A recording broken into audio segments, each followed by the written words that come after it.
ഈസ്റ്റളേരി ഗ്രാമപഞ്ചായത്ത് ചിറ്റാരിക്കാൽ കുടുംബാരോഗ്യ കേന്ദ്രം മെയിൻ സെൻറ്റർ ആയുഷ്മാൻ ആരോഗ്യ മന്ദിറിന് വേണ്ടി നിർമ്മിച്ച പുതിയ കെട്ടിടത്തിൻ്റെ ഉദ്ഘാടനം ഗ്രാമപഞ്ചായത്ത് പ്രസിഡന്റ് അഡ്വക്കേറ്റ് ശ്രീ ജോസഫ് മുത്തോലി നിർവഹിച്ചു. ഗ്രാമപഞ്ചായത്ത് വൈസ് പ്രസിഡന്റ് ശ്രീമതി ഫിലോമിന ജോണിയുടെ അധ്യക്ഷതയിൽ നടന്ന ചടങ്ങിൽ ആരോഗ്യം വിദ്യാഭ്യാസ standing committee chairman Prasanth Sebastian പാറേക്കുടിയിൽ സ്വാഗതം പറഞ്ഞു. ക്ഷേമകാര്യ standing committee chairperson Shrimati Mercy Mani, grama panchayat അംഗങ്ങളായ ശ്രീമതി തേജസ് ഷിൻഡോ, ശ്രീമതി സോണിയ വേലായുധൻ, ശ്രീ ബാലചന്ദ്രൻ, വിവിധ രാഷ്ട്രീയ സംഘടനാ പ്രതിനിധികൾ എന്നിവർ ആശംസകൾ നേർന്ന് സംസാരിച്ചു. കുടുംബാരോഗ്യ കേന്ദ്രം medical officer doctor Anoop Prasad നന്ദി രേഖപ്പെടുത്തി.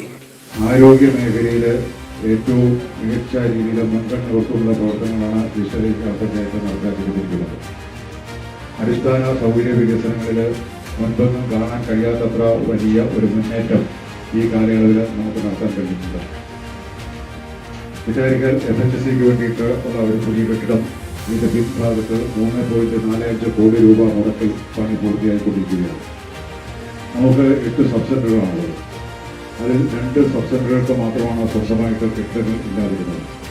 ആ 2 സബ് സെൻ്ററുകളിൽ ഈ മെയിൻ സെൻ്ററിനോടനുബന്ധിച്ചുള്ള സബ് സെൻ്ററിൻ്റെ കെട്ടിടപ്പണി പൂർത്തിയായിരിക്കുന്നു. അതിപ്പോൾ ഇന്ന് നാടിന് സമർപ്പിക്കുകയാണ്.